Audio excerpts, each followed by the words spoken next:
Whitney Shio, And I'm your host, Pesa Shayo. I'm Whitney Shayo's husband. and this is the place where we believe that all marriages have a chance to Yes. be not only awesome and fulfilling, but long-lasting. Yes, every marriage has a chance to be awesome and fulfilling. And you guys can always find us on Twitter. I'm at Whitney Shio.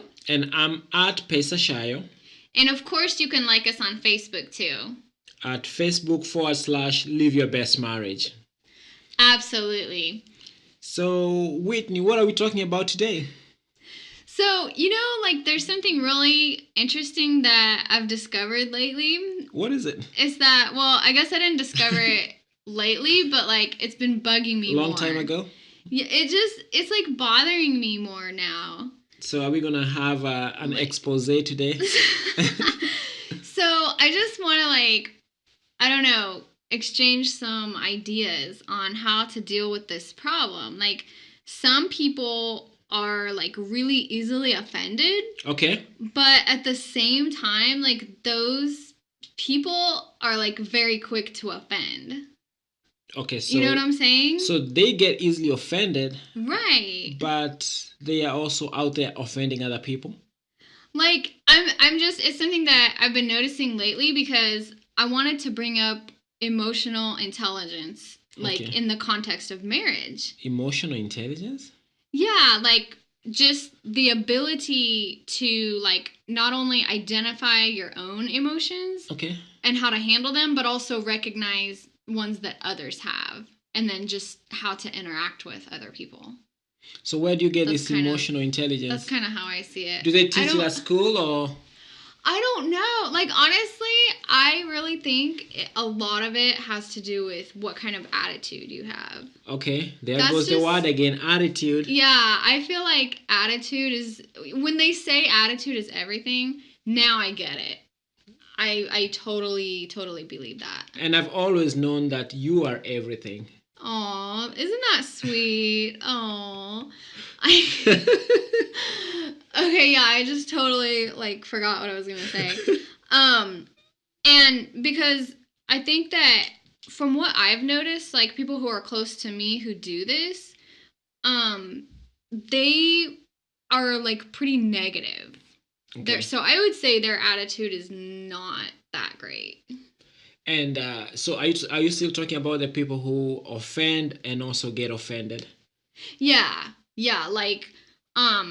and pretty much what I'm wondering is, how is it if someone is quick to say something rude Okay. to someone who's close to them or just to whoever, how is it that they are the same one who will turn around and be so upset that someone said something insensitive to them or they perceived it to be rude?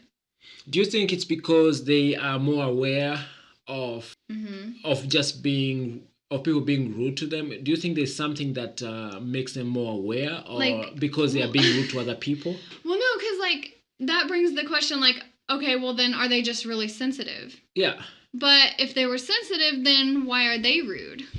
because if they were sensitive, they would be nicer, right? That's just something that I've been trying to figure out lately, because I want to know how can someone deal with this if they marry a person who acts like that? Because we got an email the other day from one of our followers on our blog, Mm-hmm. and they were just expressing how challenging it is to relate to their spouse this way. So so what it did was it made me remember just other people in my life who act like this. And so that's what I want to figure out. So you think it's because they are not smart emotionally? No. They don't have emotional intelligence. No, I didn't mean it like that. That doesn't come out right. Okay. What I mean is maybe there could be they might be thinking their feelings matter slightly more than your feelings. Does that anyway, that's just me thinking about examples that I've experienced. It just comes out that way. It just seems like the other person really thinks that their feelings are more important than what I think or what I feel. And from what Stephen Covey said, we need to seek to understand. Do you think maybe they're hurting? Maybe they're hurting, and because hurt people hurt people? I'm sure that's true. Maybe it's not them speaking; it's their pain that they're going through. The emotional pain. I can totally see that. I think that makes sense because I guess there could be like some underlying insecurity or just something that is making them upset, and then they react a certain way. Okay, so them being upset, them hurting. But I definitely think that in regards to marriage, if let's say someone shows up for work, okay, and they are very quick to start spilling negative stories about their spouse. So that, in a way, can kind of show you that they don't really keep boundaries for themselves. Like, if they're not keeping any of their problems to themselves, okay, then there's a very high probability that they will cross your boundaries. So this only applies to when they talk about problems between them and their wife, not when they're talking about happy times between them and their wife. The happy times, I don't know. I mean, just the way I view it is like, if you're happy and you're sharing like these really inspirational, great things that are going on, okay, I don't see a problem. I don't really see the problems. But if someone is actually coming and telling their coworker, especially of the opposite sex, a story about how their spouse is just screwing up, or how about like they're unhappy at home. Yes. To me, I would take that as a sign that they will be very quick to cross my boundaries. Like they'll invade like my personal space. And also take your stories to somebody else. No, well, yeah, that's part of it. But what I mean, like in the context of marriage. Okay. I'm saying like, if they're quick to cross that line of talking about marital problems with you, then I just think that there's a chance that they could end up like not honoring your boundaries with your spouse. Like they might, like, because I've seen how like emotional affairs can creep up very fast. Okay. Because we, like, all of us as humans, like, we just think like, oh, it's just talking. Yes. What's wrong with talking? Yes. Does that make sense? Yes. And I think our pastor had told us that out of the abundance of your heart, that's what you speak. So it's not just talking. You are actually saying what you really represent. Right. And like, so I mean, just in general, if like you're considerate of others, just in that you don't cross boundaries and things like that, like you don't air your own dirty laundry, and then you're more likely to honor their boundaries. So if these people have problems, like marital problems, they should keep it to themselves and then go to maybe to a counselor or somebody who they know that like is somebody who's trained for, they can talk to or something like that. It could be like they can talk to their spouse, they can go to counseling, they can talk to a trusted friend, longtime friend. Yes. But I'm saying I've seen things in the workplace where people are very quick to tell someone of the opposite sex, and it's just like, oh my gosh, are they seriously like talking about that right now? That has nothing to. It comes out like more like gossiping. They are gossiping. No, it comes out as gossiping, but it's if you read that book, Close Calls. Okay. Yeah, I've seen you reading that book. The pastor was Dave Carter. Yes. He explains how these emotional affairs come up really quickly, and they all started from two people who were married to someone else sharing their problems at work. Like just sharing too much personal information. And you even told me that book they were talking about pastors who are doing the same thing. Like yeah, I don't know. I know I heard one story about a pastor that happened to. but like what happens is when they start sharing this personal information, they begin to feel really comfortable. They feel like the other person is meeting a need that their spouse is not meeting. Okay. If that makes sense. And like this is something that I've been more aware of recently, just because I made a decision to distance myself from negative talk and negative media. Mm-hmm. I don't really watch very much TV anymore, because it was just, I felt like it was just becoming overwhelming for me. There weren't like enough positive things happening on TV. It was just like bugging me. Yeah. So what has happened recently is I have a couple of close relatives who they'll come to me and start gossiping about the other. And so, but me, like, honestly, I would really prefer to just be either a neutral or impartial person, or even better, just be left out of it completely. Have you told them? So I did. Finally, I did. It got out of hand. And I was like, whatever drama you guys have going on, I think you should just keep it between each other. I really, really don't want to hear it. And I said it like in the nicest way that I could. And I'm pretty sure that made me drop like 500 cool points with them, if I even had any to begin with. But anyways, that's just something, because negative talk actually brings negative energy to you. Yes. And I'm 31 years old, so it took me this long to learn that. Because I always just thought, oh, it's words. Like, oh, it's just talking. What's the problem? And they say, like, words, somebody said, like, words won't hurt you, but, like, sticks will break your bones. Have you heard that? Yeah, sticks and stones will break my bones, but your words can never hurt me.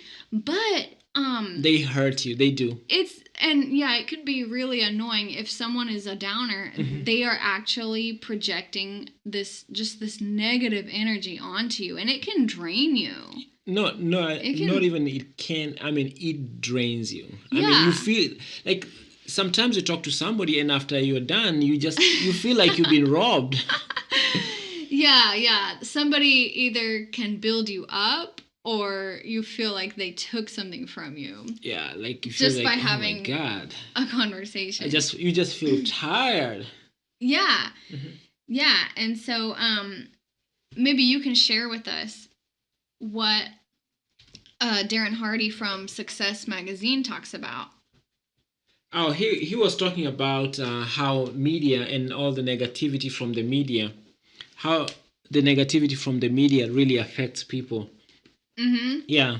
Like, well, the example he gave about if you're sitting there watching TV. Yes. If you're sitting there watching TV and if this guy comes in your living room and start talking so much bad things to your daughter, mm-hmm. About murder, about just craziness to your daughter, mm-hmm. you won't let him do that in the living room. But so Darren Hardy was able to make it that, hey, but you are allowing this thing to happen every day in your house from the TV. Mm-hmm. Yes.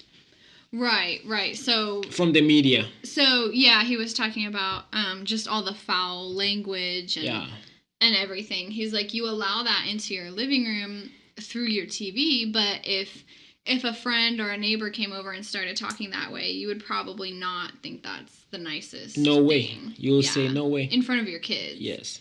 Yeah. So he gave that example. And we're not trying to be all legalistic and all Pharisees and everything, but no, these things actually matter, and it took us a long time to get it. Yeah, I never knew. Yeah, I literally just thought like, okay, someone can say whatever they want to say, and then I can decide what I want to think after that. But it literally has this really I can't even describe it. Like, it affects me a lot. Yeah. So does that mean because it affects you, you have a high or low emotional intelligence? I don't know. I really don't know. I mean, I'm just trying to see how it works compared to emotional intelligence. But you know what? One thing that it does remind me of is it reminds me that when someone says something hurtful to you, one thing you can remember is that actually says more about that person than it does about you. Yes. Because I've always been, like, I'm usually, if someone says something insulting to me, I feel it. I'm like, oh yeah, I guess I'm really flawed, or whatever, like whatever the thing is that they're telling me. I'm like, yeah, I messed up with that. Yeah. So you actually say, "Oh, I'm flawed." I used to. No. What I'm trying to, like, fill in the blank, like, Okay. whatever they're insulting me about. Like, I used to take it personally. So do people insult you and say, "You know what? You're flawed"? No. But now I feel like I'm at least mature enough. I don't know if I'm emotionally mature, but like I'm mature enough to realize, like, okay, actually that person probably has a much bigger problem than the one that they're causing me. Yes. Like, whatever they're saying, if they're saying something mean, most likely it's because, like, they just have some issue going on. And yeah. It's not really about me at all. Because they say that when you speak, that's actually a window to your soul. Like, because what you're saying reflects who you are. So basically, when you're speaking, it's like you're showing people who you really are. Yeah. So just by listening to them, you can kind of know, like, how they're feeling. Yeah. Or who they really are. Who they really are.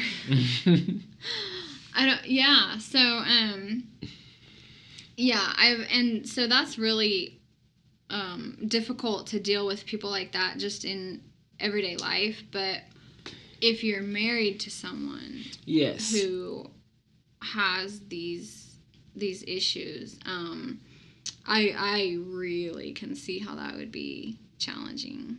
And what do you do?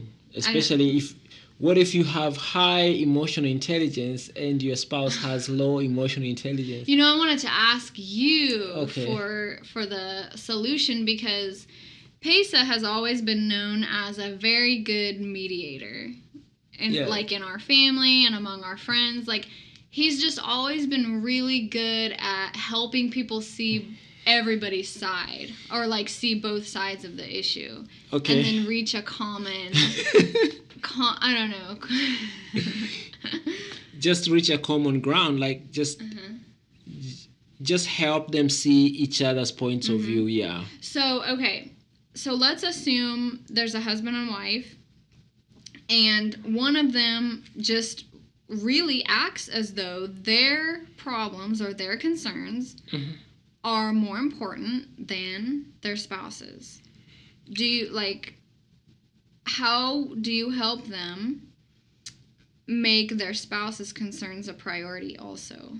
You know, at first, I like to bring them to find things that they have in common, which are easy for them to agree. And one of them is maybe they have kids and they love their children, or just remind them how they fell in love and just bring those positive emotions that brought them to where they are to this moment, and remind them that the fact that there are two individuals, two different people living together, there will always be some friction, some misunderstanding, and the more they are together, the more these opportunities arise. But at the same time, the more they are together, there is also so many opportunities to bond and to come closer. And once you get them to see that they have something going on, that they can, there's something they have in common, now we can start addressing the issue that we have in hand, which might be, most of the time, it's little things. He doesn't respect me. She doesn't understand me, things like that. So those are pretty easy to help them see the bigger picture. Okay. And if it's a problem, one thing I've always liked to do, if it's a problem that people are having, I love to put it in perspective. Yeah, just in perspective. So when we are in our relationship and we think we're having a problem, but if we compare it to somebody else's problem, all of a sudden we realize ours are pretty much nothing, as much as we thought they were huge. Right. So first find common ground, and then take the problem that we have and put it in perspective. After that, try to see who's gonna give in, like, right. Just Right. So that's awesome. That's great. But I think just seeing problems in perspective, like, like, we think we have a problem right now, but there's somebody who just lost their spouse. That really helps them realize that although they thought what they had was huge, the fact that your wife is not talking to you right now is nothing. Yeah, and I think in addition to that, what I would also like to encourage is when a problem comes up, let's view it as a problem. Let's not view our spouse as one huge walking problem. Okay. And the reason I bring that up is because the way I was raised, I had severe punishments as a child. Not in the form of spanking. I mean, we had some spanking. But what I mean when I say severe punishment is I was always given a permanent label when I messed up.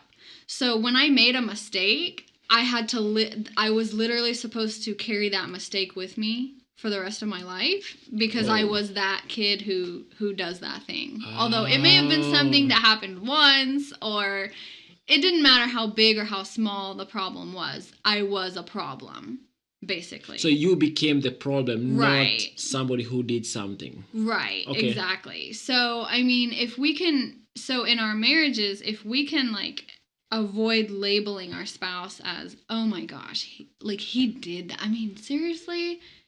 So is it like he always does that? Or? Yeah, or he always does that. But no, like, if you can separate their actions from who they are. So I know in Christianity they say hate the sin, not the sinner. Yes. So if you want to, although that's not exactly what I'm talking about, like if you want to use that as the example, like deal with the issue at hand, but let's not just start viewing our spouse as they're just problematic or they're just a troublemaker. I don't know if that makes sense. Yes, it does. Yeah. So if we can always keep those two things separate. The spouse and the issue. So you are not condemning the person, you are condemning... just what they did. Okay.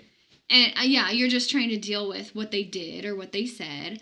Whatever it was that upset you, it's totally okay to hash out the problems. There's nothing wrong with that. And we all make mistakes. Yeah. Yes. But if you constantly are like trying to punish. So, and I read an article the other day that said it was for wives, and it said don't withhold sex as a punishment against your husband. So Good. They were trying that I agree. I totally agree with that article. So that was just that was one example that they gave. They're like, if he said something really rude earlier in the day, ignore it. Don't withhold that to pay him back. So you can pay him back with love.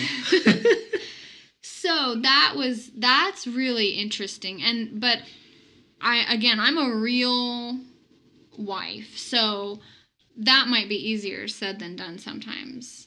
So I'm not like not wanting to pay back. I mean, like just in any way, or like even pay back with the silent treatment or something like that.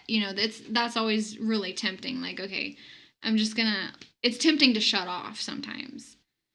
But basically now that I'm learning more, I'm finding out that means I was not able to separate my husband from the problem, the thing that he did. So what are you supposed to do? Just have a conversation? Because that's what I'll do. What I'll do is just not cut you off. So what I'm proposing is like, yeah, conversation. Yeah. Yes, you can have a conversation. But basically you're able to get your issue resolved before it leads to any temptation to shut off or payback or punish, whatever you want to say. Yes. Yeah. Cuz bitterness can build up pretty fast. And again, bitterness will lead to contempt. Yeah. And contempt will lead to a divorce. Divorce, yeah. According to Dr. Gottman. Yeah. Man. So, I'm gonna go back to the emotional intelligence. All these things we've talked about, I still don't understand that. Is that gonna make me more emotionally intelligent or less emotionally intelligent? I don't know. I'm guessing it would make you more. If you're able to recognize how you react to problems, how you view things, and just how you perceive things that are said to you, things that are done, things that are happening around you, and then how your spouse perceives things, and then how they react. So it's just how you guys deal with each other. But so are there like things that you'll know that, wow, this guy is emotionally intelligent and this other guy is not emotionally intelligent? I don't know. I don't know. I'm really clueless on that. But all I can say is from real life experience. Yes. I feel bad. Now that I know what I was doing, now I feel terrible knowing that I actually was like holding a grudge like against my husband, like, and I was actually I forgive you. Thank you. And I was actually viewing him as a problem sometimes, like on those days when he would make me mad. I didn't do a good job of separating him from the issue at hand. Is what I'm trying to say. Thank you.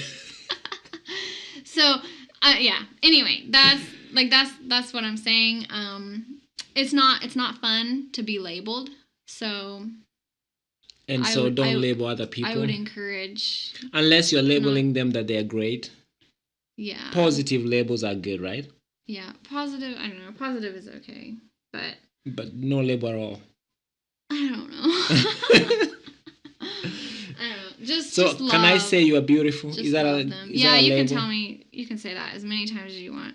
Okay. But yeah, it's really not fun to have to feel like your mistakes are always with you, no matter what. You are like always because you might know that you're sorry for something, and you might know that you don't want to do that again or say that again.